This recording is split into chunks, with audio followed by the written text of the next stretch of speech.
प्रत्याशी साहब ऐसा हो जो समाज को लेके चले, गरीब जनता की मदद करे, परेशानी में शामिल हो। ज़्यादातर साहब प्रत्याशी जो जीत जाता है वो चला जाता है अपने घर पर, फिर देखता रहे। पंचायत चुनाव को लेकर मैनपुरी की वार्ड नंबर 24 में लोग तमाम तरह की बातें कर रहे हैं। लोगों का कहना है कि पहले जो जिला पंचायत सदस्य थे वो ना के बराबर गांव में आए और उन्होंने विकास का कोई काम नहीं किया। वहीं इस बार उन लोगों का कहना है कि प्रत्याशी सदस्य के रूप में उसे चुनेंगे जो गांव का विकास करे, ग्रामीणों के बारे में सोचे और लोगों के सुख दुख में शामिल हो। वहीं जब प्रत्याशी जीवन यादव से इसके बारे में बात की गई कि आखिर उनकी प्राथमिकताएं क्या रहेंगी और किन किन मुद्दों को लेकर वो चुनाव में आए हैं और अगर उन्हें जीत मिलती है तो फिर वो जनता के लिए क्या करेंगे, फिर उनका जवाब क्या हुआ आप भी सुनिए। व्यवस्थाओं को हम देखते हुए सबसे पहले हम नीचे के तबके के लोगों के लिए काम करूंगा बनने के बाद। जीवन जी, पूरे उत्तर प्रदेश में जिला पंचायत ग्राम पंचायत के चुनाव चल रहे हैं, ऐसे में आप सैफई और करहल के बीच में है जो कि हमेशा समाजवादी पार्टी का गढ़ रहा। शिवपाल यादव ने पार्टी बनाई अपनी की पार्टी से, और किस तरीके से आप कंपटीशन मानते हैं समाजवादी पार्टी की अन्य पार्टियों से? देखिए, समाजवादी पार्टी और प्रसपा में अब जब से आदरणीय चाचा जी प्रसपा पार्टी बनाई है तो उन्होंने काम किया है। यहाँ के लोग भी जानते हैं, यहाँ सैफई से लेकर करहल और यहाँ से नहीं इटावा और मैनपुरी के लोग जानते हैं कि आदरणीय शिवपाल जी सबसे ज़्यादा काम करते हैं, सबके लोगों के बीच में जाते हैं। कहीं भी दुख और सुख की बात आती है तो आदरणीय शिवपाल जी ही जाते हैं।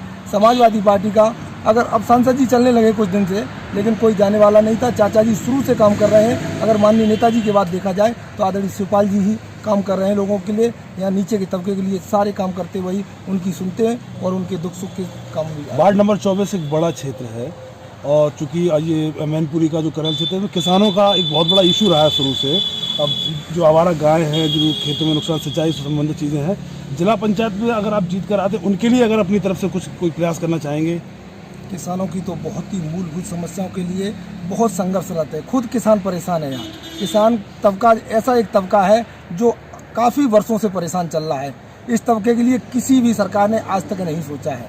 वास्तविकता यही है, किसान पहले तो अपने उसको रात में पूरे उन गायों को रखाएगा बैठ के और दिन में काम करता है। तो यहाँ तो बहुत ही स्थिति खराब है। हमने प्रशासन से भी बात की थी, शासन से भी मेरी बात हुई इस मामले में। अभी एक बार यहाँ खंडी भी कट गई थी राजपुर में, हमने जाके वहाँ तुरंत बात करके वो खंडी भी बनवाई थी। तो जब भी बात आती है किसानों के लिए तो हमारा खून खोल जाता है, और खून इसलिए खोलता है कोई भी सरकार आती। आज भारतीय जनता पार्टी ने किसान की वो दशा कर दी है कि वो त्राय त्राय कर रहा है और सड़कों पर एक कटोरे के अलावा उसके पास कोई भी चीज़ नहीं बचता है। इस सरकार ने तो बहुत त्रस्त कर दिया किसानों को।